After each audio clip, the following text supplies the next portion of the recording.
Bugungi videomizda Xanoy haqida qiziqarli faktlar. Ketdik. Xanoy 1000 yillik poytaxt hisoblanadi. Xanoy 1010-yilda asos solingan va Vyetnamning eng qadimiy shaharlaridan biri hisoblanadi. Ko'l va ko'priklar shahri. Xanoyda 100 dan ortiq ko'llar bor. Eng mashhuri Hoan Kiem ko'li. Qahva poytaxti. Vyetnam dunyodagi ikkinchi yirik qahva eksportchisi. Xanoyda tuxum qahvasi deb nomlangan noyob ichimlik mashhur. Fransuz uslubi. Xanoy ko'chalarida fransuz mustamlakachilik davrining ta'siri seziladi. Ko'plab binolar fransuz uslubida qurilgan. Xanoyni mototsikllar shahri ham deb atashadi. Xanoyda millionlab mototsikllar bor va yo'l harakati juda tirband.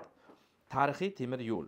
Shahar markazida uylar orasida yurib o'tuvchi mashhur, juda ham qisqa va keng emas temir yo'l mavjud. Xanoyni uzun va uzoq davrga tegishli tarixiy oshxonalari juda ko'p. Vyetnam oshxonasi jahonda juda ham mashhur hisoblanadi va Xanoyda pho sho'rvasi dunyoda eng mazali taomlardan biri deb hisoblanadi. Xanoy shahrida ko'plab fransuz arxitekturasi uchrashining asosiy sababi Vyetnamning 19-20-asrlar boshlarida Fransiya mustamlakasi bo'lganidir. Tarixiy sabablar: 1883-1954. Fransiya 1883-yilda Vyetnamni o'z mustamlakasiga aylantirib, Indokitay hududida o'z hukmronligini o'rnatgan. 1902-yilda Xanoy Fransiya Indokitayning poytaxtiga aylangan. Fransuz me'morlari va rejalashtirish. Fransuz mustamlaka ma'muriyati Xanoyda Yevropacha shaharsozlik uslubini joriy etdi. Ular keng ko'chalar, xiyobonlar va klassik fransuz binolari qurishgan. Yevropacha binolar va madaniy ta'sir. Fransuzlar tomonidan qurilgan binolar asosan neoklassika, bozar, Beaux Arts va Art Deco uslublarida bo'lib, Parij uslubini aks ettiradi. Fransuz arxitekturasining mashhur namunalari Xanoyda.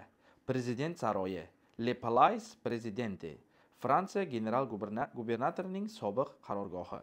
Metropol mehmonxonasi, Sofitel Legend Metropole Xanoy 1901-yilda qurilgan. Hind Xitoydagi eng qadimiy lyuks mehmonxonalardan biri. Xanoy opera teatri, Parij opera teatridan ilhomlangan holda 1911-yilda qurilgan. Saint Joseph katedrali, Parijdagi Notre Dame saborining kichik nusxasi 1886-yilda qurilgan. Fransiya mustamlakachiligi 1954-yilda tugagan bo'lsa ham, uning me'moriy izlari hali ham Xanoyning markaziy qismlarida saqlanib qolgan. Agarda ushbu videomiz qiziq bo'lgan bo'lsa, tarixni sevuvchi do'stlaringga jo'natib qo'yasizlar.